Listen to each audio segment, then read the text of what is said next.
Welcome back. Well, yet another first for South Africa, from strawberries to exporting the tree of life. Felbridge, a cannabis company owned by a farming family in Stellenbosch, has made strides in the industry. It's become the first to export cannabis tissue culture to Israel. So apart from this, Felbridge also exports medical cannabis grown at its Stellenbosch facility to Switzerland and has established partnerships with biogenetic firms in Europe. Zetler, CEO of Felbridge, joins me now live to discuss more about this great stride. Leslie, thank you so much for your time this morning. A very good morning to you. It was very interesting actually reading up on it, but cannabis tissue culture. Before we talk a little bit about exactly how significant is it being able to branch out and export this, what is it? What's cannabis tissue culture? Morning, Faith. Thank you for the opportunity. Cannabis tissue culture is what we call the gold standard in plant propagation. There's a few ways to propagate cannabis plants and other agricultural commodities. The first is seed. This is very uneven and a low-quality way to grow crops.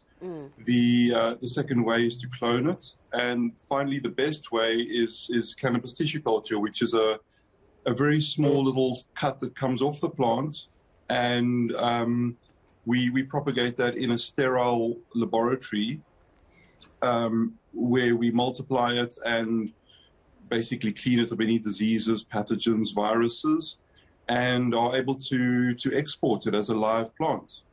Sure. Well, when we're looking at just how significant is it, I mean, it is a first for South Africa, but how significant in terms of just the innovation within which we're approaching the cannabis industry, how significant is it?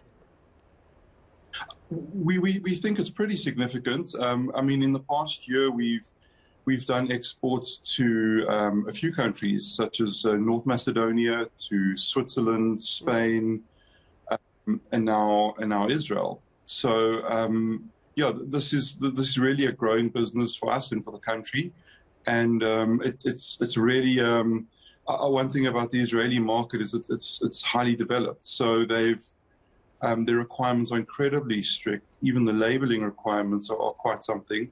So to get a product from South Africa into Israel is no small feat.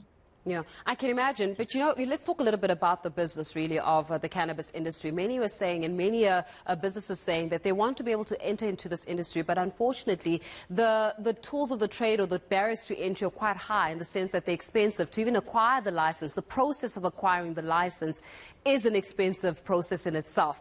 How then do you view this industry becoming more open to other business aspirations who would want to get perhaps a piece of the pie, so as it were? Yeah, I agree with you. There are barriers to entry, like as in any industry. I think one of the ways to address it is through regulation, to make the regulation more accessible to pretty much everyone in the industry who wants to get into the industry. I think one of the things that people look at the moment is the medical cannabis side, but the area that is going to be a lot more accessible is going to be the hemp industry, which has huge potential, not only for South Africa, but for Africa as a whole. I think it's a really difficult tightrope to walk, especially if you're the regulator or from government, because, you know, keeping in mind at this point of time, you know, cannabis is still considered a medicinal plant, and you've got to balance regulation with product safety and health. Yeah. Just in terms, I mean, I want to labor on the point of what you're saying around how we can find other opportunities within the sector of industry. And you mentioned hemp, for example. How does it feel when it comes to CBD oil and the different oils and the different products that will come in? What's the growing trend now? Are we going into a place now where we have to break it down into its element? And, for example, with the tissue culture that allows then for more and greater opportunity in the market. But where are the trends heading to? I can imagine that many of the businesses that want to enter into the sector of industry are thinking, yeah, it's one thing getting into the industry, but you don't want to get into a saturated market, do you? Yes. So you know, the cannabis oil is really one actually very small component of cannabis. Yeah. If we take it back to hemp, for example, you know, we're partnered with a Swiss company called PureGene, and this is their breeding program is developing new strains of hemp, and one of the strains is going to be a strain very high in lignin, and lignin is the oily substance that's used in the manufacture of bioplastics, which is becoming incredibly valuable and important part of replacing conventional plastics as we know it. The second part of their breeding program is the industrial side.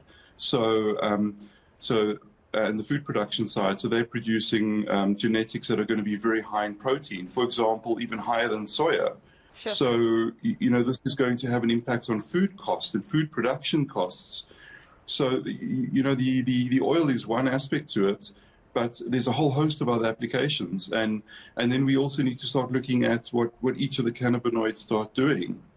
I'm not a medical practitioner, so I can't speak to the medical benefits of it, but the research that's coming out is showing huge benefits. And I mean, there's just a host of different things that we can start doing with this plant. We just need to unlock its value.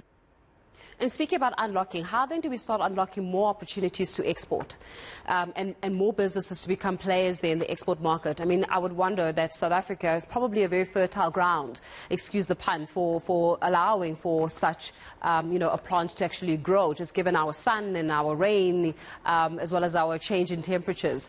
So how do we then start opening up more and more companies to the greater global market? I'll give you an example. In Switzerland, for example, they took their minimum THC level from 0.2 to 1%. And that basically opened up the entire cannabis sector for them.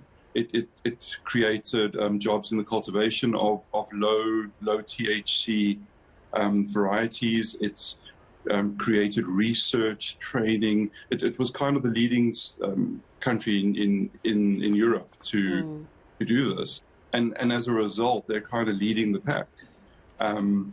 So I think in our context, the same would apply.